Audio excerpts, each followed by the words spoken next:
What's going on, guys? Joe with Odyssey Off-Road back at you. Finally, a first ride review with the Beta 350 RRX Pro here 2025 that we picked up a few weeks ago now. There's been a lot that's happened since then.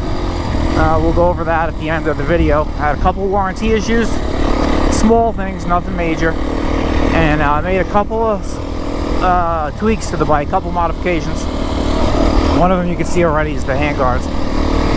And so I actually even recorded this video, you know, a ride review for you twice already. I've been having some technical camera difficulties, more not camera but microphone issues with the audio. So I got that resolved now, got a new mic, and so we're out here on the trail and we're gonna talk about a few things about the bike, the rideability of it, comfort, chassis, suspension, power, gearing. Those are really the big three things. So in terms of power, it's got plenty. You know, it's got plenty of power you need, and you'll see when we get into the slower stuff that it's exactly what you would want for trail riding. So it's a pretty versatile motor. The power rolls on really nice. There's no abruptness, there's no twitchiness, there's no whiskey throttle moments. It's just the power band and the throttle is very linear and progressive. You know, it's just the more gas you give it, the more power it applies. It's not really, and it's not a light switch at all by any means. If you're looking for that, you know, real racy on-off type of power, this is the Beta. The 4-strokes are not that. They are very right, and that's why they say they're rideable. That's their motto, is rideability. And the power is really, you know, it rolls on real smooth. We're going to do a trail that I've tested a bunch of bikes on, so it'll look familiar to you, just so it's a good comparison versus the other bikes I've tested. I like to do this loop, and we'll talk about, you know, the different things. And then at the end, we'll get off the bike. We will talk about the couple warranty issues I had, the goods and the bads. We'll kind of summarize it up. Before we start, though, guys, check out, we finally have merch launched. So we have a merch website up. Link is in the video description here. Go check it out. You can buy shirts, t-shirts, long sleeve shirts, hoodies, and coffee mugs and stickers. So that's what we got right now. Check it out if you're interested. If not, that's fine too. But throwing that out there. So let's do it. You'll see the power rolling on there. You'll see I'm in second gear right now. And you'll see how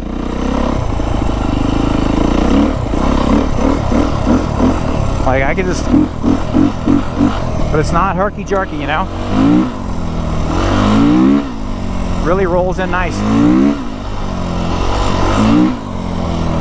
I really love it for that manner of, you know, not being so crazy.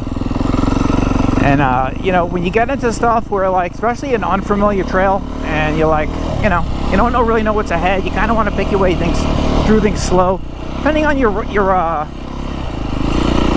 ability, skill level, I would say. But for me personally, you know, I'm not the most skilled dirt bike rider, and when I get into some situations where it's kind of like a little bit sketchy, I like to go through it slower than faster. And on some other 4-strokes, you know, see how good that lugs right there. You know, like 10 miles an hour in second gear there. And I just like that about it. You know, it's very predictable. What I would say about this bike in terms of that is, on the WRs I've had, to alleviate that like light switch feeling on the bottom, that on-off throttle, what I would do is I'd ride the bike up a gear, you know, and then that kind of alleviates that. But then you come into certain situations where maybe you're a little down on power a lot, Where this bike, I do not need to ride it up a gear. I can ride it in the appropriate gear. And I don't have to worry about the throttle being twitchy. It just does what it's supposed to do. And suspension wise, you'll see here on this rougher stuff, I mean, it just soaks up everything so nice. Like, watch. I find myself actually choosing the line with the that's a little bit rougher, just like kind of experimenting with the suspension to see what it does, and it just eats up everything. It's so good. It's really, really plush, really plush. Like all this stuff here, these water bars, that suspension just cycling through, nothing translates into your body. Like, you don't feel it in your shoulders, back of your neck, you know, between your shoulder blades when you get off the bike. You don't, your knees, back. It just, the bike takes all the hits, all the little trail junk especially. It just eats it up better than any bike I've had, and it's saying a lot. You know, I mean, this is my 7th dirt bike, so I think at this point I got a pretty good idea of different suspensions and how they react. We're talking stock bikes, you know what I mean? Obviously you can modify any bike to how you want it if you want to put the money into it. We're talking about a bike right out of the box that's just so composed, easy to ride, and it's just been a pleasure, honestly. I got about a little over 5 hours on the bike now, and there's nothing I'm not liking about it. I love the suspension and chassis. Like I just said, it's very compliant. I have the suspensions all at stock settings pretty much. I'm very close to it. And one downside of the bike, stock out of the box, I'm gonna say, depending on where you ride obviously, but for me, the tires, the front tire particularly was not very good. So that's actually one of the mods we just recently did. So I was at the shop for the warranty work. I had them put on new tires. So I got a new set of tires, front and rear, with ultra heavy duty tubes, and feels really, really good.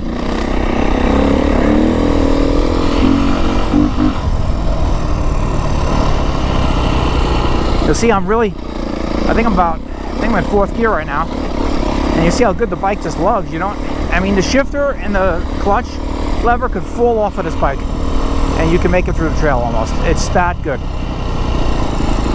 It's probably the closest thing in a 4-stroke that I've ridden to a 2-stroke characteristic, meaning hardly any engine inertia,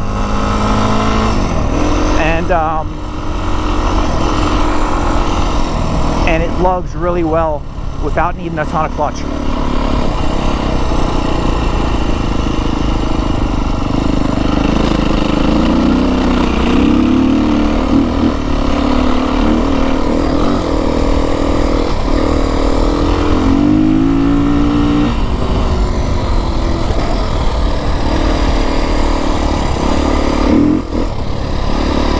The FMF Q4 sounds terrific.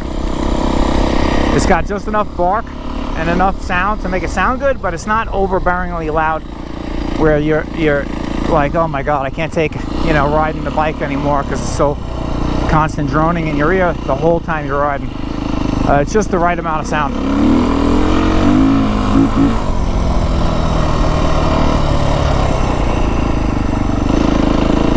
And this bike has the from the dealer, when you buy a new Beta, there's different maps available.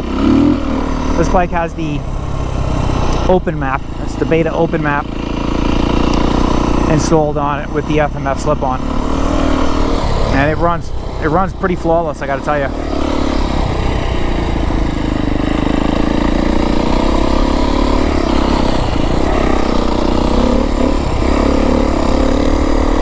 You'll see here after we get through this section how I can comfortably sit on this bike for stretches without getting abused. I'm gonna go down here, big down and up, not gonna downshift, and you see how nice that just swallows it up. the suspension, and then the engine characteristics. You see how well it's lugging. So I was in third gear there, and I wasn't going that fast. Just goes to show you. So I'm down in first now. And we'll put traction control on. I'll show you. We got the 2 maps too, so we're in, this is the hotter, spicier map. And we'll put it in the rain map. You can hear how it takes the peak RPMs, doesn't rev out as fast. And then if I put the traction control on,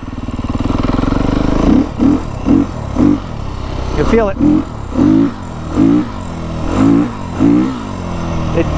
It almost, it doesn't completely take away the rear tire spin. Like, you can still spin the rear tire, but you got to give it a lot of gas. It's subtle enough where it works and gives you the traction in the situations you're going to need it in, but it's not so much overbearing where you're going to be like, feeling like it's interfering with your riding. It's really nice. I haven't needed to use it much because I haven't been in situations that really call for it, but I have fooled around with it and tested it out in situations just like this. And you can kind of feel how you don't really feel it kick in. It's just a very subtle rollback of the engine, and it keeps the back tire with more traction. See, I'm just sitting down here, kind of putting through this stuff in second gear, and that's where too. Look how rough this is. I'm sitting. I mean, obviously I should be standing, but the point of it is, I'm trying to show you, the chassis and the suspension really eats up a lot. You can really, if you just want to putt your way around a trail, I mean, the bike is great for that. Back down to first. This is the one bike I've had where first gear is actually usable. Most bikes, the first gear is either really too low. I'm still in first gear here. You see I'm going 13 miles an hour. So first gear's got a long enough of a span where you can use it.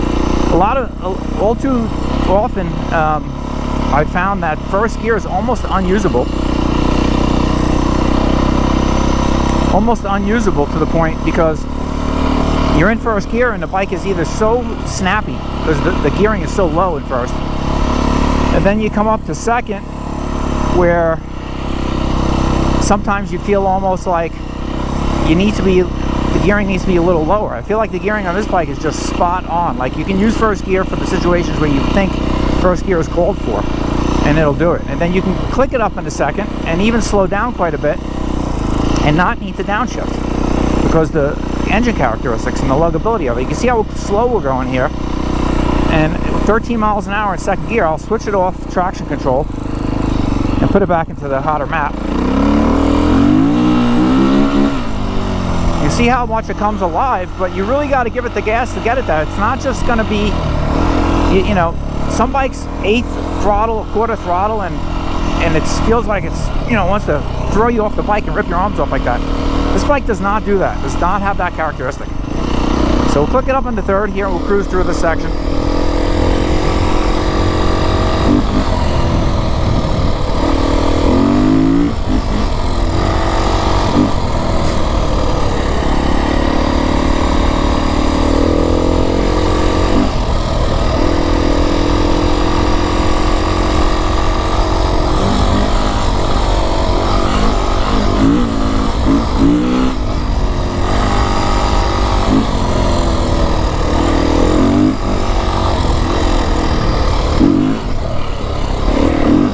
See how the suspension just soaks that stuff up right there.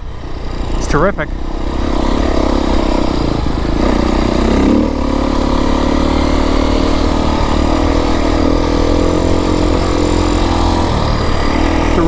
The riding position for me on this bike feels really good. I feel like I'm positioned perfectly to the point where I'm not like I'm not getting a ton of arm pump on the bike. My knees don't hurt when I get off it. I just feel really comfortable on the bike naturally.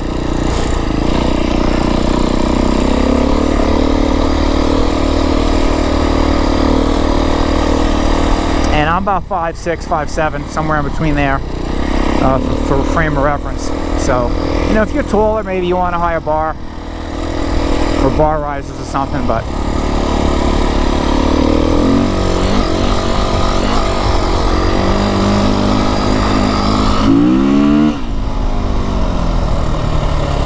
the brakes are terrific. So if you gotta stop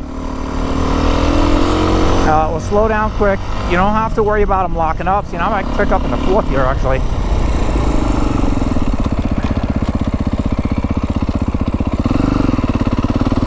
We're in second gear here.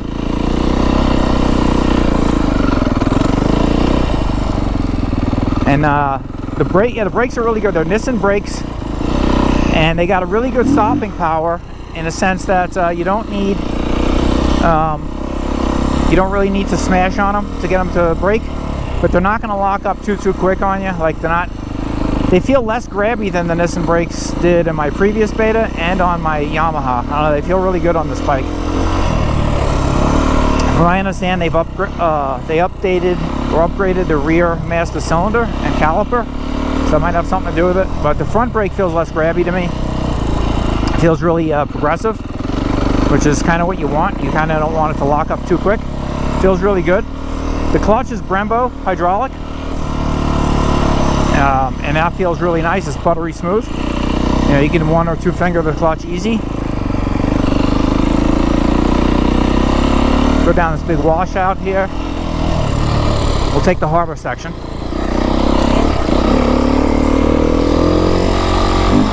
You know, the deeper part of the rut, I should have said.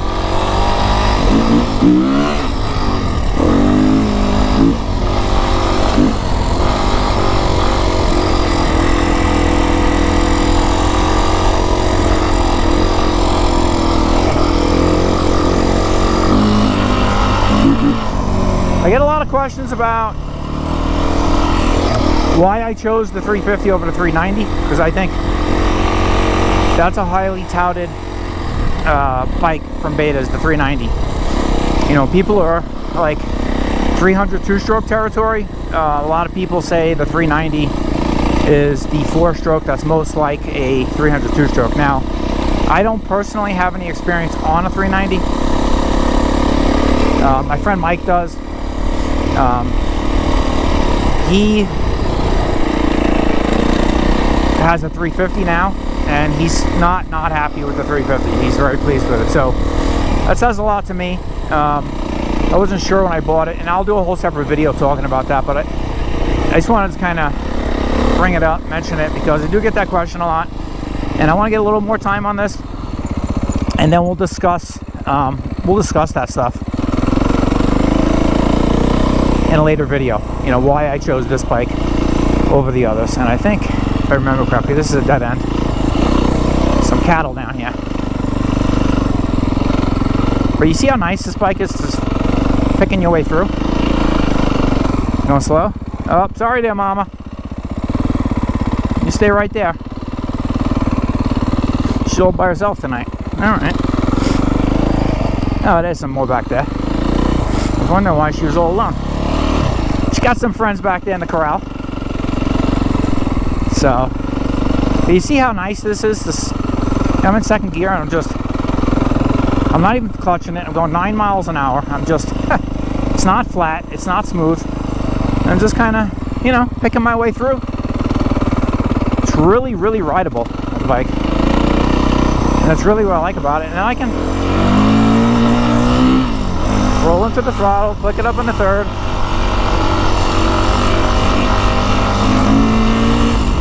Up in the fourth. Just kind of cruise the trail at 30, 35, fourth gear. It's a pleasure. Suspension, it's really, really soft.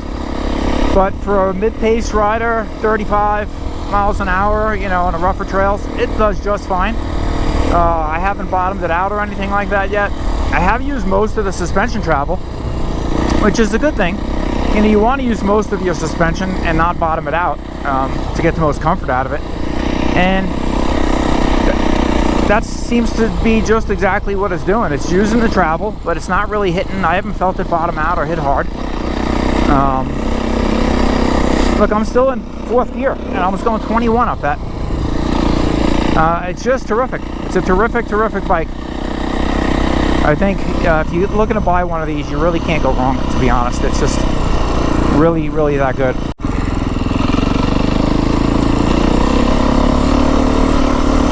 So I'm sitting down actually through that. That was kind of a rough down and up in third gear at 20 miles an hour, and it's just such a pleasurable bike to ride. You don't need to overexert yourself to ride this bike, and it doesn't tire you out, it doesn't wear you out. That's my biggest takeaway of it so far, and that's exactly what I was looking for. Is I didn't want a bike that's going to wear me out and beat me up, but it's going to have the power when I need it. And that's exactly what this bike's been delivering thus far, you know. I think if durability and you know, if it proves to be a durable, reliable bike, it's going to be an absolute gem, because I have zero desire for more power, and I have zero desire for more plushness out of it, or taming it down on the bottom, or anything like that. It just seems to be very well rounded. It's just and perfect for me. You know, everybody's gonna have to make their own choices, riding style. But if you're a trail rider, you know, somebody that just likes to go out there, weekend warrior, hit the trails, be comfortable, not get beat up. Let's go down here. You know, not get too beat up. Something that's going to be comfortable. You're not, you know, highly skilled. You're an average guy, C-class rider. Low C-class, like, you know, for me, I would say, is bottom of the end, bottom of the C-class. And it's the perfect package, really. You see, like, all these little water bars here on this trail and the washouts. I know it's hard for the camera to pick them up, but you can see the suspension in the front working. It just eats them up without any fuss or any...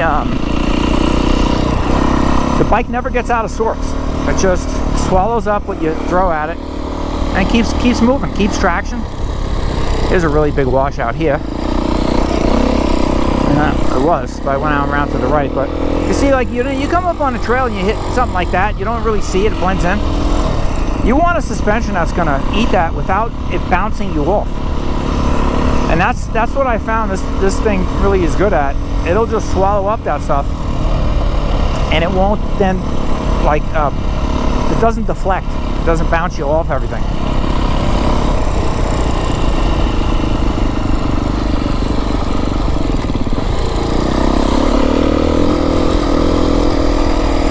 Pegs feel really good, stock pegs. I had a little bit of an issue with the stock shifter. I had to raise it quite a bit, but I'm feeling good about it now. In the previous video I had mentioned, I don't know, I might have to change the shifter. It came out of the box, came from the factory. The shifter was a little bit too low, so I raised it one notch, which was quite a bit. And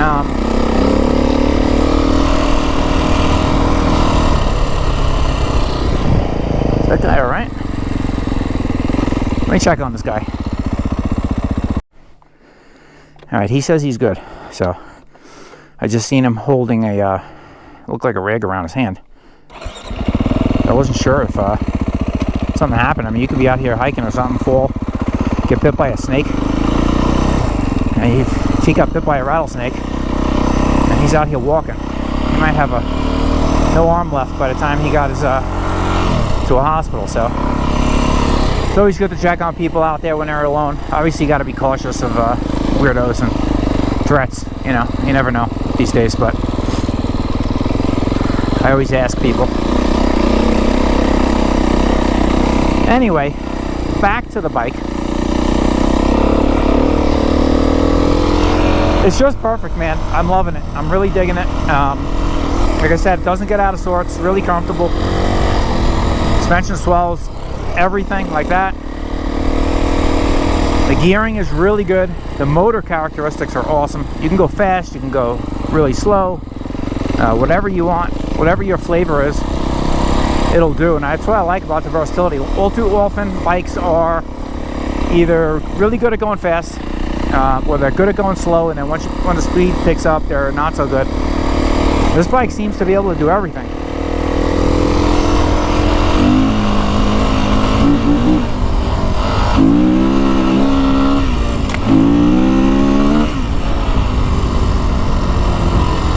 Yeah, it'll get up and go, no problems. So it's got more than enough power for trail riding. You just don't need a ton. You don't need 50 horsepower on a trail. You're gonna get out of sorts real quick. You're gonna end up hurting yourself, and it's just not necessary. You can't even use it all. You end up more fighting the bike than you do riding the bike. And I just want to ride the bike and get out here and have fun. I want to explore a little bit. I want to go down some spots where I'm like, I don't know what's down that way, and not feel like I'm not going to be able to manage the bike in the process.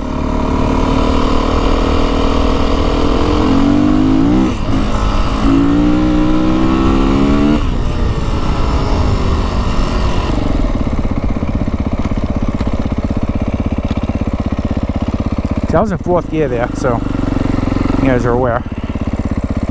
It's a good place to stop, get off, talk about it.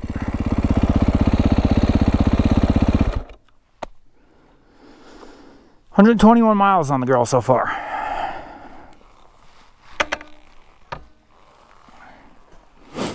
That's the downside for me. Okay, so that's the one downside I have with the bike is I'm not a fan of the stock kickstand is very short for some reason, so the bike really leans quite a bit. So if you get out here and it's a little bit soft and it sinks a little bit, now you're really leaning. And even in the garage on the concrete, it just leans over so much more than any of the bikes I've had previously.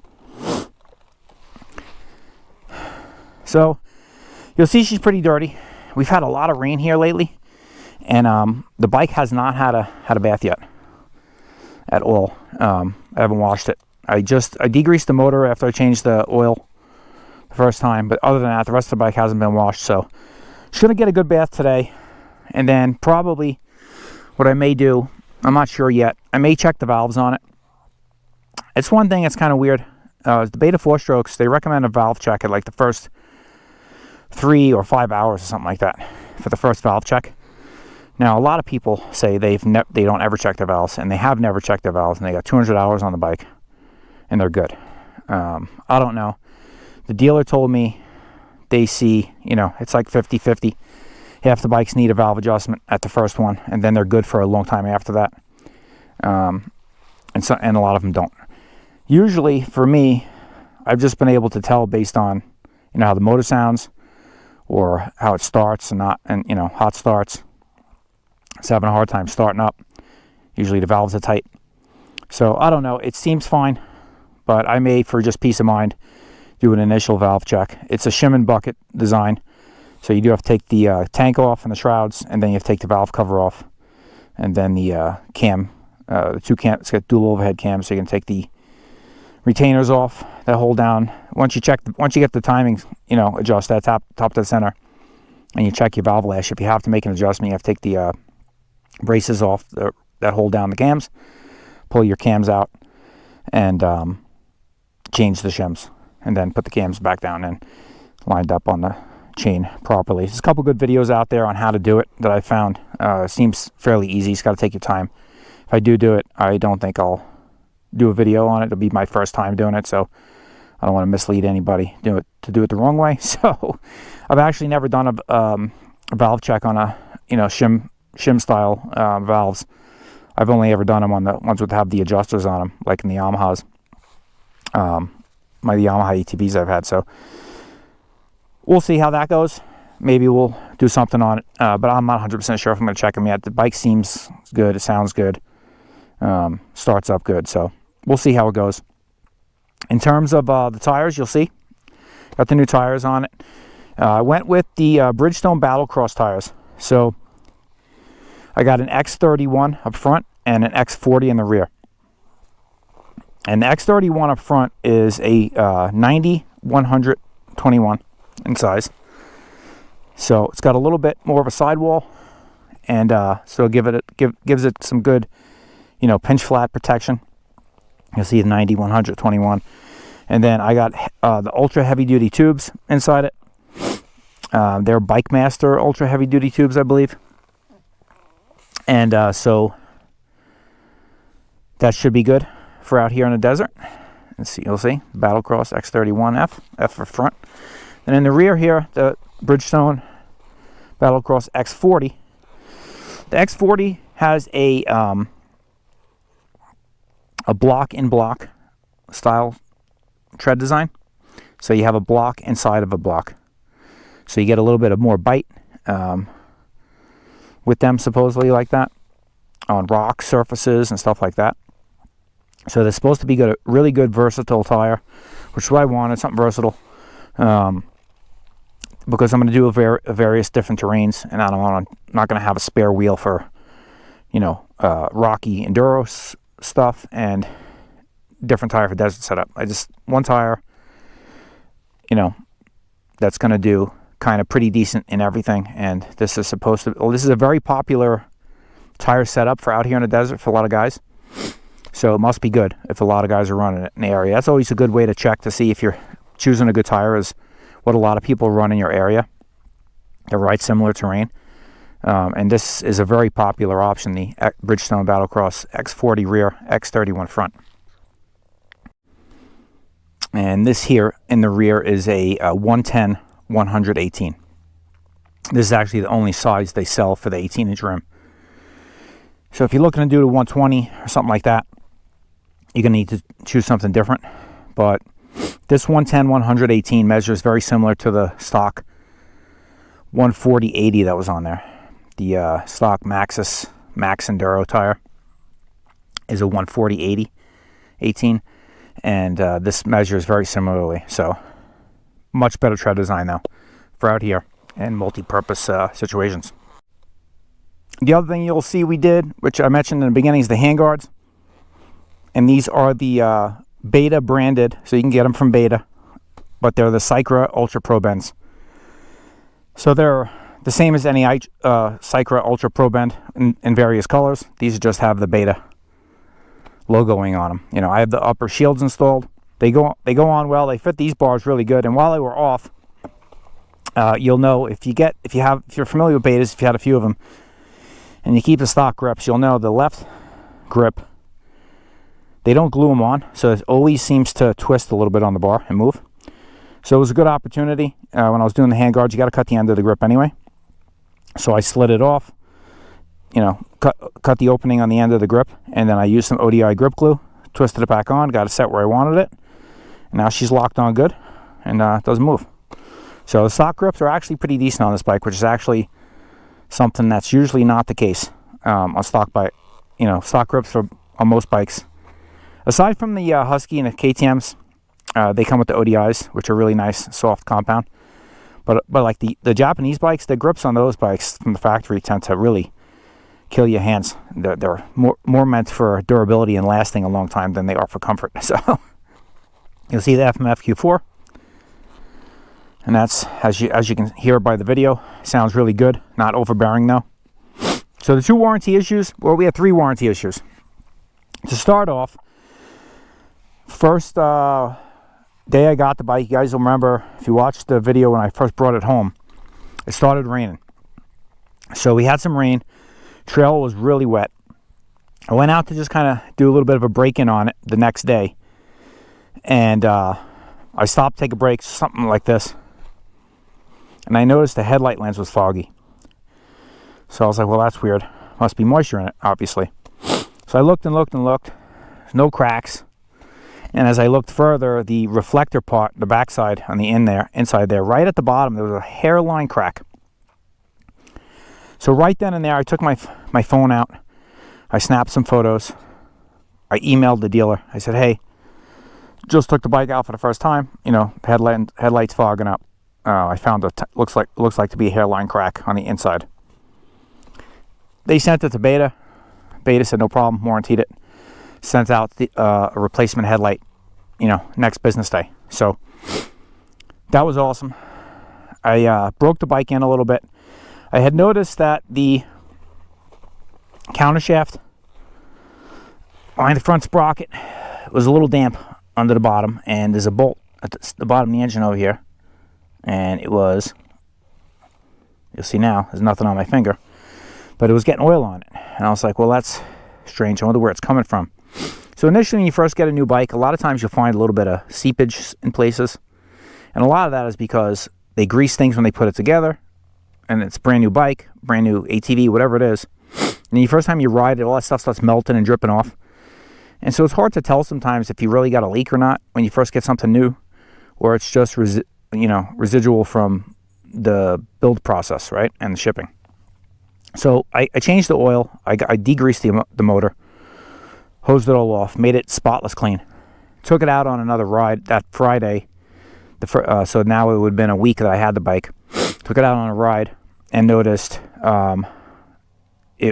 I had stopped, take a break like this, and checked it, and it was dripping again. It looked like it was coming from behind the sprocket. So figured it was the countershaft seal. It wasn't because the chain was too tight. It was just leaky from the factory. It's been leaking since day one. So just a bad seal, I guess. So another thing I noticed was my right boot was wet, and you'll see I got some dirt residual stuck on it, and that's because it was full of coolant.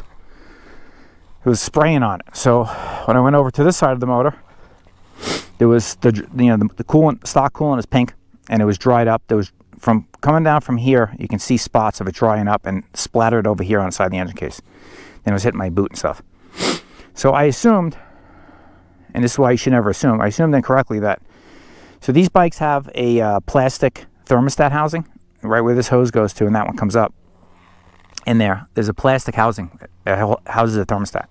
So I had thought that that's a common failure point, and they'll start leaking eventually. Usually not right off the get-go, but eventually when the bike's got a bunch of hours on it, they'll give way and they'll start leaking. And at that point, usually what people do is they get the replacement hose kit that just bypasses the thermostat, And so I figured, okay, well, that's not a big deal. I'll do that, and I'll just have the dealer do it when I bring it in for the sprocket seal, the countershaft seal. So I contacted the dealer. I told him about the two issues I was having. And I was going away. That was a Friday, the first week I had it. That Sunday I was flying out to Virginia. I was going away for work trip, and I was going to be away for a week. So I didn't want to wait till I came back, drop the bike off, then be without the bike that week that I come home, where I'm going to want to ride when I get back from my trip.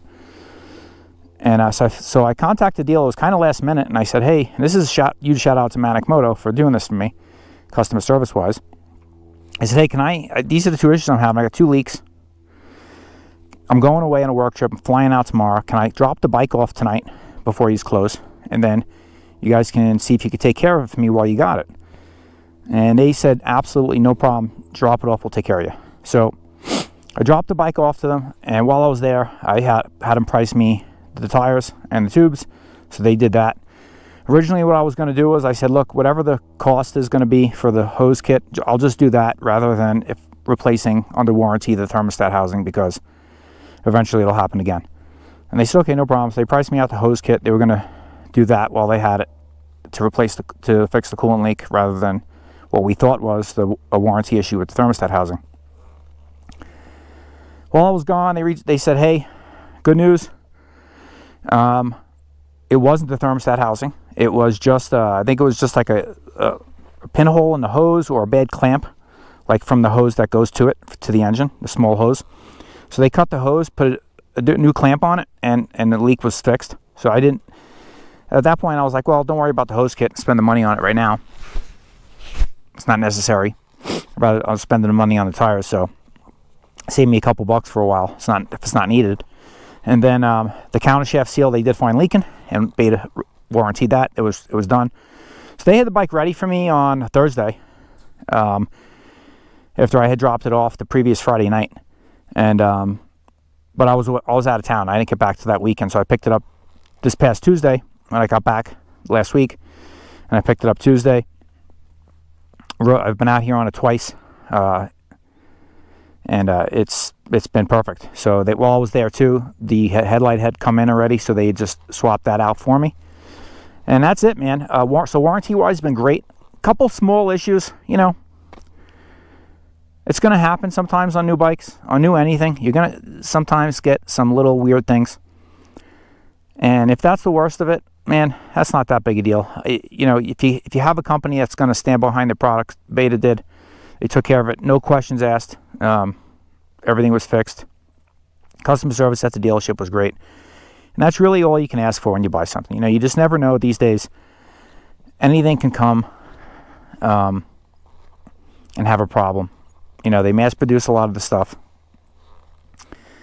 And so I'm not disappointed with that, you know, having a couple minor issues. They're very minor, small little leaks or something that can happen on any new machine.